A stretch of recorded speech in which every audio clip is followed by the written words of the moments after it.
Welcome to the Underground, the Steel City Underground, the black and gold standard for Pittsburgh Steelers coverage. Now, here's your host, Joe Kuzma and Brian E. Roach.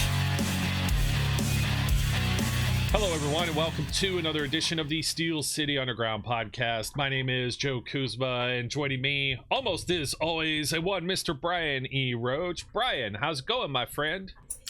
Hey, we won the preseason opener. We're going to Super Bowl. Everything has changed. It's just a dramatic difference. I can't believe how hyped it. Okay, I'm lying. Where's my sign? Here you go. Get it there in view. Hey, if I'm not mistaken, the Steelers won their preseason game. Woohoo!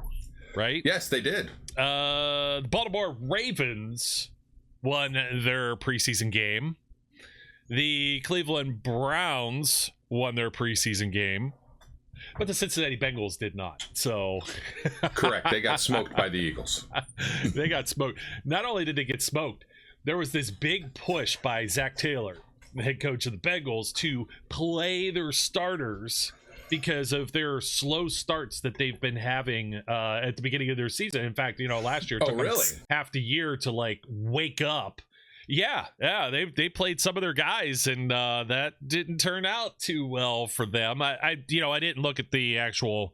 I didn't look at the actual breakdown with the snap counts. Right, it's probably nothing too majorly impressive, but actually, I'll pull it up real quick. Let me see how many snaps Joe Burrow played here. All the way down. Here we go. Let me see. Bengals. Oh yeah, I mean this just goes on forever. Jamar Chase played. Oh, they played a full quarter, man. 16. I didn't even realize it was 16. Yeah, 16 snaps for Jamar Chase. Yeah, I mean, Joe Burrow, all those guys were together on the field together. That's pretty ridiculous. But it's still the preseason. Like we said before, we have been deceived. But I just wanted to throw some shade. I wanted to throw some shade at the Bungles just because it's the Bungles. And that was just kind of funny that you put your players at risk. That was the number one thing I was thinking about. With this game, the Steelers sat, 16, 18 starters. So you didn't have a lot of the new fancy toys. The shiny toys weren't out. You didn't have DK Metcalf. You didn't have Aaron Rodgers. You didn't have Jonnu Smith. You didn't have Jalen Ramsey. You didn't have Darius Slay. You didn't have some of the previous shining toys either. You didn't have Patrick Queen. You did not have the established shiny toys like TJ Watt, Cam Heyward, and I think even for wanting to talk about this 31-25. Woohoo! It wasn't the worst game to watch. Let's be honest. And you know what? Not too bad for playing in the heat and everything. But speaking of the heat, do we want to acknowledge the Cam Heyward stuff by any chance? I'm not 100% certain on this. I don't know. I don't know if it's even as we briefly discussed prior to the show. I don't even know if it's real. Right? We'll find out. Look, I'll say this. TJ just got a bucket of money, right? And for what Cam produced last year and his ranking amongst other defensive tackle type people, he's underpaid. He's a bargain as it stands. Are they going to redo a deal they just redid last year? I don't know. It seems unlikely. But I think he's making a point. Maybe, if it's even real. I don't know. Cam does a podcast, and I watch his show because I enjoy Cam and I enjoy the little segments that they do. But he hasn't brought it up on there, and why would he? Because if it's real, then he's not gonna, right? I know he's not gonna air his dirty laundry on that show. Yeah, there's a few things that don't happen. You're not going to do that as a player typically, unless you're a buffoon, and Cam's certainly not. Yeah. And players will have their agents do that dirty work for them. They'll leak the stuff or whatever. And we didn't think this is a non-issue fake story to begin with. So There's that too. But yeah, Cam was another guy who did not play. I don't think there's a whole lot to be said or done with a Cam Heyward contract that, his cap number these next 2 years is just north of $19 million, 19.6. I know that's not the money in his pocket right now, base salary of 1.3, but he's got some roster bonuses here, right? He's already got his signing bonus, so the money's in his pocket, about 10 million, roughly. I need the Maths with Joe graphic back. I have no idea where it's at. I'm gonna have to locate it. We're in preseason form, so I don't have it yet. There you go. But about 13 and a half for a roster bonus, and another 13 next year for a roster bonus. So he's on the team. He's getting some cashola. So, by the way, you know what? We should acknowledge real quick that you have a cricket problem, maybe, and it's not that thing that makes all the fancy crafts. Like the other half does. The cricket. I don't know what the hell you're talking about. Crickets were chirping, I have crickets. There are crickets somewhere in the there are two things going on in the office. There's a little teeny dog. Well, not that little teeny. She's 35 pounds. There's she's a Australian cattle dog and a leopard dog mix, and she's over here on the floor chewing. So there's that. But then there are crickets, and I don't know where they are, but they are going to show up every now and then. They've been chirping at me since this morning, and so I'm going to get some cricket spray or something and wipe their little cricket asses out. It sounds like a Wile E. Coyote thing. You're just going to go get the Acme cricket spray to deal with it. No, last night those things could be noisy. I found if I leave like a watering can outside my patio door, and I got my TV like right there. Like last night, that thing was noisy, and then I opened my door and it's like, you can't find me. you won't know where I'm at. And then the cicadas are out in full force now too. So been dealing with that. But maybe we got some football to talk about. This wasn't the most boring game by any stretch of the imagination, right? There was actually some excitement and fireworks, and the quarterbacks looked pretty sharp. Brian, I'm gonna silence you just for 1 second here on there, because man, I'm talking through and it's like all the way. So anyways, Steelers had some pretty good quarterbacking performances in this game. Now, it doesn't mean that there's any real competition, but Mason Rudolph, he jumps off the page first here, and Rudolph ends his day 9-10 for 84 yards and a touchdown pass. So fairly impressive stuff from him, but the relative unknown is probably somebody that's considered the QB4 of this group, Skylar Thompson, who just completely lit up various members of the Jaguars. Now, the Rudolph stuff was a little more impressive because, for all intents and purposes, most of the Jaguars' first-team defense played. They had their offense out there kind of semi-quasi for a series against mostly Steelers backups other than the rookies, right? So, but Skylar Thompson, 20-28 for 233 yards and 3 touchdowns, which exceeded that stellar performance by Shedeur Sanders in the Cleveland game. So Nike, give this guy a deal too. I've been throwing some shade out there and trolling people, but come on. 138 yards from Shedeur. I know there was a pair of touchdowns. Those are some Kenny Pickett numbers. We've been deceived before. So, and the Skylar Thompson thing, look. Yeah. Did it change anything? Is he gonna jump Will Howard, even a hurt Will Howard, to suddenly become QB3?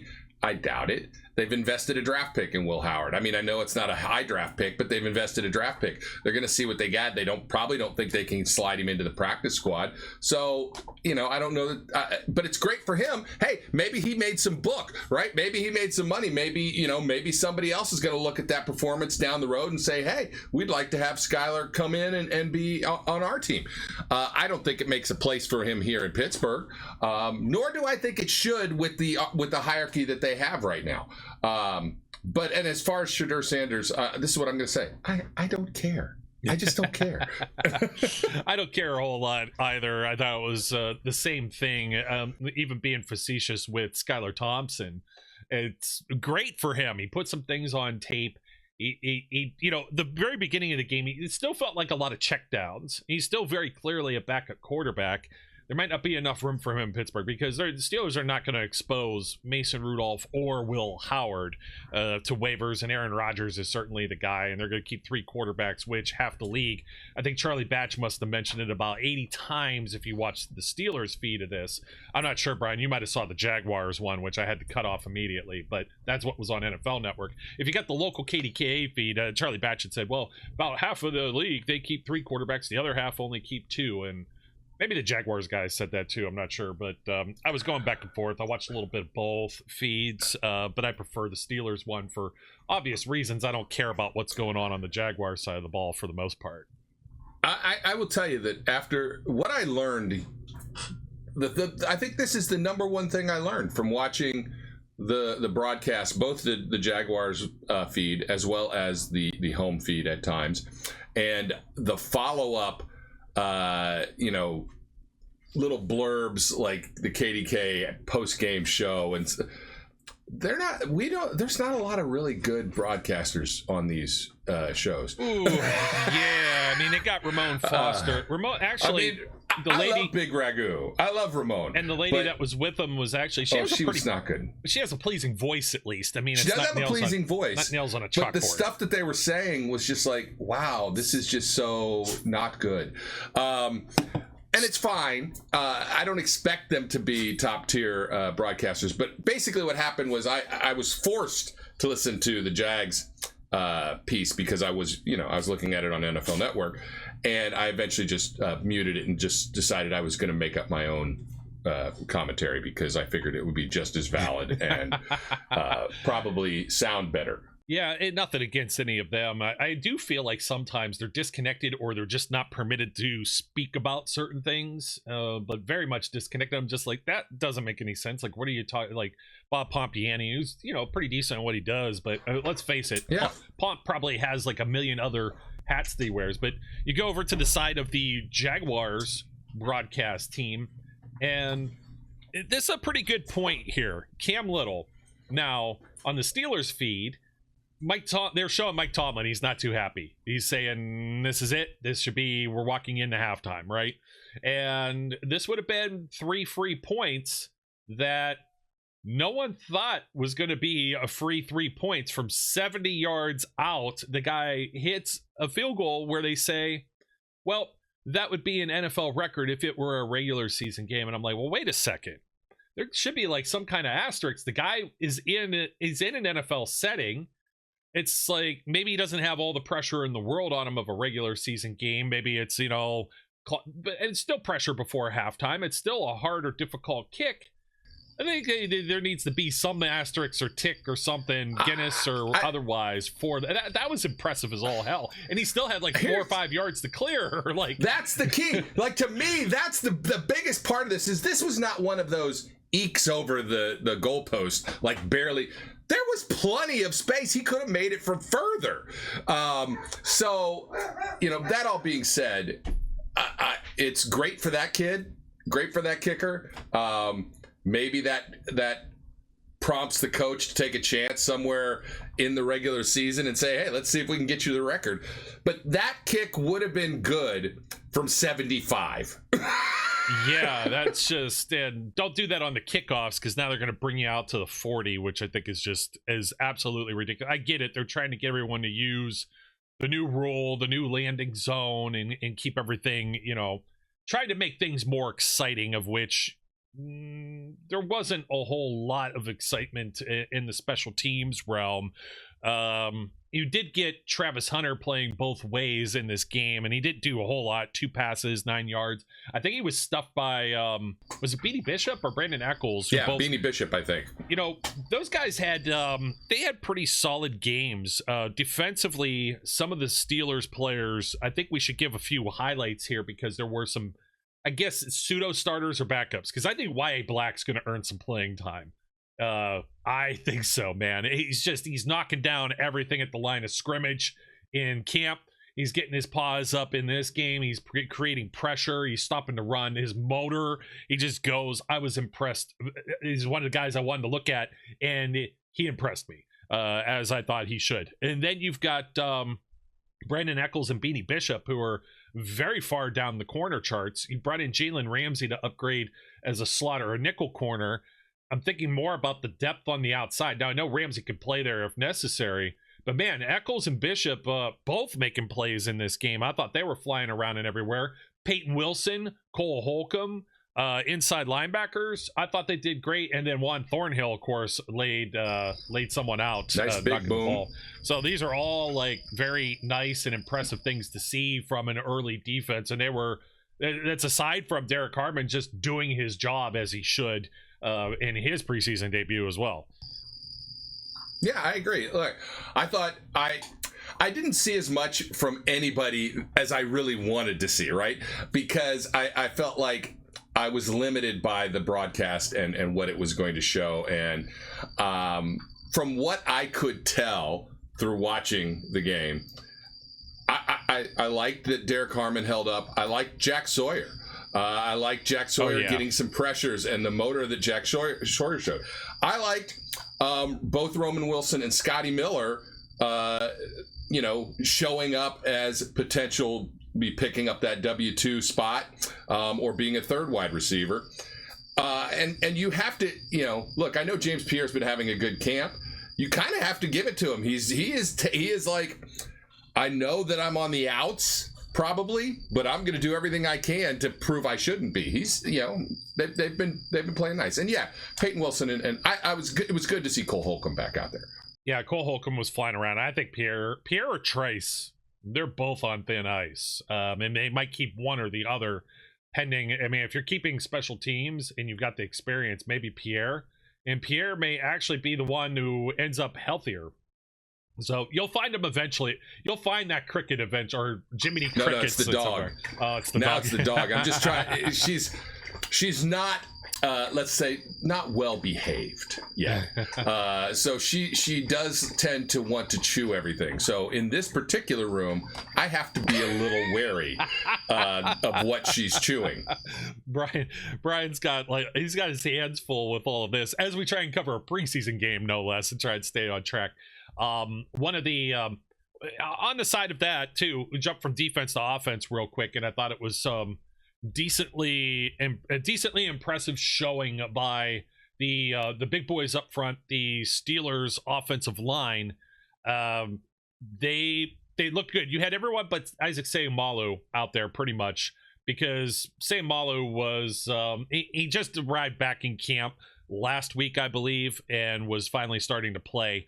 Actually, it was the week before. It was just before Friday Night Lights. I apologize for that. But the offensive lineman up front, I thought it was a pretty big to do. Having 4 out of the 5 of your potential starters in the game against what was the Jacksonville defensive line. They're not slouches, the guys that are the starters on the other side of the ball. So you had Zach Frazier, you had Mason McCormick, you had the 2 tackles, you had Troy Fontenot and Broderick Jones. I thought Broderick Jones had a pretty solid showing. And then let me see, who's the other guy that I'm missing here? Let's see, Fontenot, Broderick Jones. Oh, who was that for Seumalo? So Seumalo was, I think, for Spencer Anderson. Spencer Anderson, that's right. So I thought they looked good. They gave Mason a lot of time, and Mason looked sharp. Mason looks more decisive. Mason looks mature in the position versus where he was some time ago. But a big tip of the cap of that goes to the offensive line. Now, what's got to happen next with some of our big boys up front in the offensive linemen is they got to pave the way a little bit for these running backs, because it was while the quarterbacking was plentiful and impressive for a lot of it, the run game was not so much. You had Nichols ran 6 times for 31 yards. Then you had Caleb Johnson, the rookie. He ended up only rushing the ball about 8 times for 20 yards. That's a 2.5 average. That's probably not going to get it done, but he did have a pretty slick move on. I was trying to get him all the way in the frame here, but this is him giving the business to Travis Hunter. And there's Travis Hunter. What's your dog's name again? This is Violet. Violet, that's right. Violet. Not a football name though. You would thought maybe. No, she's a little girl. She's a little love bug. No, I don't want a Mean Joe dog. This is Violet. Violet is, as I said, she's just a little girl. She's 2, and she's being, she is demanding some attention. She's very sweet. Yeah, I'm sure the crickets aren't doing her any favors either. So, Brian, I was going to say, any game that you could leave from, the Steelers were pretty much mistake-free, even for this being preseason, where the Jaguars had comedy of errors, and also injury-free for the most part as well. Can't ask much more than that. I'm going to say, the most impressive thing to me is the fact that they were buttoned up, right? As Mike Tomlin said, they didn't beat their own butts. I will tell you that from what I saw, the run game is still a concern to me, and is going to be a work in progress, I think, as they start to figure out how to blend those things together. When Mason went out, right, and you started to get some of the other starters off the offensive line, while the Jaguars still had some of their 1s and their 2s in, there were a couple series that didn't look very good. Then once everything sort of balanced out and you had JV versus JV, they were fine. There's a clear drop off is the point I'm getting at. If we need to knock on wood, not prevent those kind of things from happening that didn't happen in this game, meaning injury bug stuff. Yeah, and to be fair, what was it?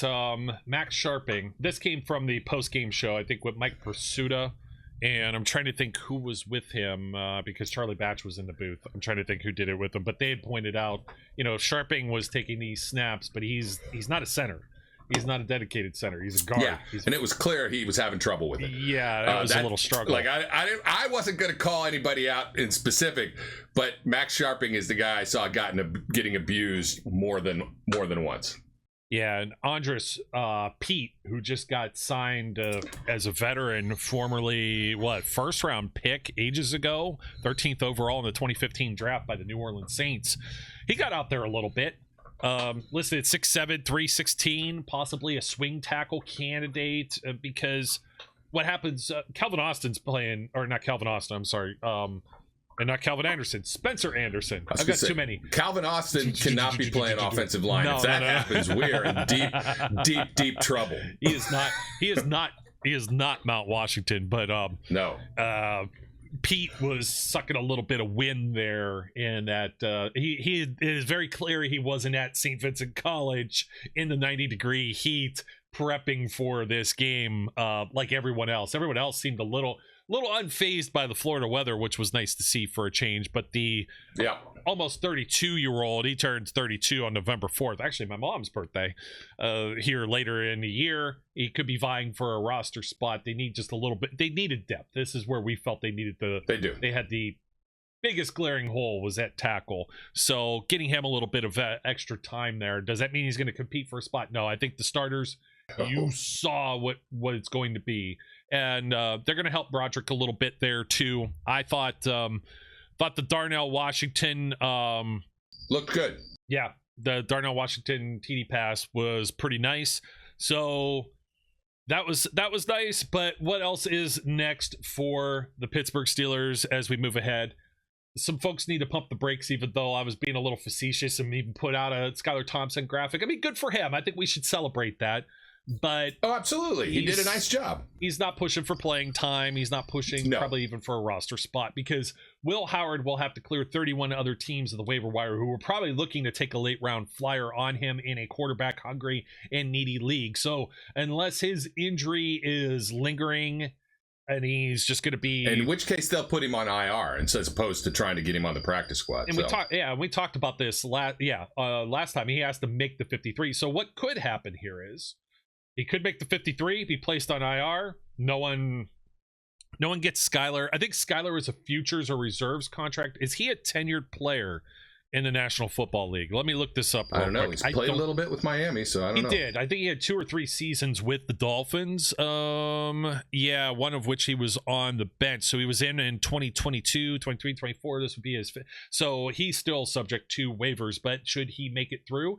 And trust me, other teams are probably cutting their quarterbacks too. So nobody's going to put an actual, I believe, a real waiver claim on somebody like Skylar Thompson. He would probably pass all the way through, and then they could bring him back, put the corresponding transaction for Heyward to sit first 4 weeks on injured reserve. If his hand's not healed, Skylar Thompson becomes the QB3 emergency quarterback in that case.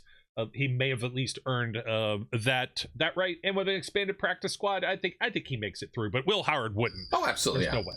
There's no way Will Heyward makes it through that. And we may, Tomlin did say in the pregame stuff that they're not ruling Will Heyward out to play in maybe the final preseason game. It's still a possibility. I think it's, they're not going to risk any long-term damage, but it's a possibility. So he may still have a chance to show up and let us see what he's made of. Yeah, I think so. And that game will be really messy too. It is unfortunate. It is unfortunate. Just imagine the fervor though, if it were Will Heyward in Skylar Thompson's spot and he gets 3 touchdown passes and has like a damn near perfect passer rating. I mean, we probably would not hear the end of it, right? Everybody would say, Will Howard's the next guy, Will Howard's the next guy. But I think the thing that gets overlooked in particular is not only Mason Rudolph's performance, Skylar Thompson's performance. We'll see what Will Heyward does. But if this is in fact Aaron Rodgers' final season, you might have some guys that are returning next year and actually competing for a spot, because everyone just believes, the storyline right now is Rodgers will play one last year and then the Steelers are going to draft somebody in their home draft in Pittsburgh. And even so, this was probably Matt Williamson, Dale Lawley or something on SNR. I had the same thought, but I'm going to give him credit because you may have heard this somewhere else. So I don't want to make it sound like I'm stealing someone else's thoughts. But they are absolutely in line with my thinking, probably yours as well, Brian, that not only Mason, not only, let's say, Skylar or Will Heyward or whatever, but if they draft someone, then now you've got quarterbacking that makes it where you don't have to pressure or rush the new guy, whoever that may be, a 2026 draft pick, into action. So you have capable bodies. So it was spot on. That's the way I feel. Also moving forward too, as far as preseason games, we'll have a preview of sorts. The only home preseason game coming up this week, Saturday. Good. Yes. Good that you brought that up. Mm-hmm. Good that you brought that up. Anybody wants my tickets, reach out to me. I don't do preseason games, so I'm not driving to Pittsburgh for 5 hours. So if you want to go to the preseason game, find me either with my handle on Twitter, Facebook, or whatever you can.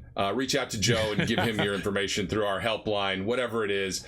You want to go, let me know. The tickets are yours. First come, first served. That's the way it works every year. So I'm leaving you up while I speak here so everyone gets the proper Twitter handle. If you're watching this on YouTube, yeah, don't use the old one. Yeah, don't use the old one. The old one got hijacked and is now pornography of a very graphic type. So that is not the Brian we know and love. Or maybe that guy looks way better than me. I wish I looked that good, but I don't. But hey, whatever. That guy's dragging a tail along the ground as he walks, but we'll have a preview. Regardless, if you want Brian's tickets, catch him at Brian E. Roach SCU.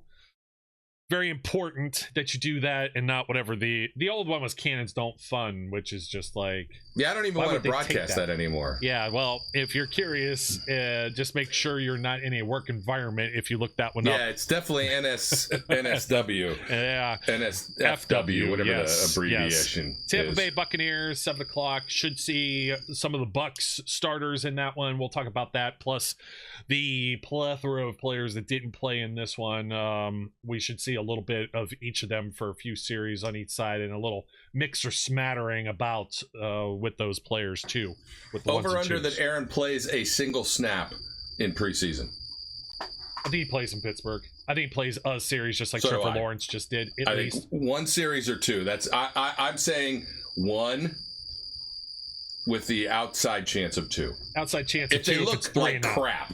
Mm-hmm. If it's 3 and out, I think he does 2. If they go down and score, for sure it's 1 and done. If he gets sacked and then pressured on 2 of the 3, or 3 of the 3, it might be 1 and done too. Yeah, it might be 1 and done also. Yeah, for sure. So Mike Tomlin, shortest press conference I ever saw, Brian. That was so awesome. It was hilarious. And I mean, even Mason's was short, right? Like, even Mason's, he's like, what? They're both looking at these reporters going, what the hell? You got nothing? Yeah. Nothing? But to be fair, this was that kind of game. What are you going to ask? As I told you before, did we really learn anything after this preseason game? Did anything really change? Nothing really changed, but we learned that the Steelers have some very solid depth at multiple positions, if not throughout the roster. I'll say that maybe. much. I'll say that much. And there will be a few competitions, probably, as you mentioned, wide receiver. We mentioned defensive backs. Wide receiver for sure, yeah. We'll get into some of those with our pregame show for the upcoming game, Saturday, August 16th. Pittsburgh Steelers, Tampa Bay Buccaneers, later this week. So until then, Brian, hey, man, thanks for joining me. Not much else to say about, the football in pads, sort of. Somewhat football. Well, it was real football, at least. I mean, yeah. Hey, Juan Thornhill thought it was real football. Juan Thornhill showing that he's Steeler material for sure. So, yep. Folks, don't forget to like, comment, and subscribe. Thank you for watching or listening wherever you may be. Got the 2 Spotify feeds. Don't forget about those. Video next day on one of those as well. Till next time, that'll do it for us. My name's Joe, and his name is Brian. Make sure you catch the right Twitter handle or X handle or whatever it is now if you're inquiring about those tickets.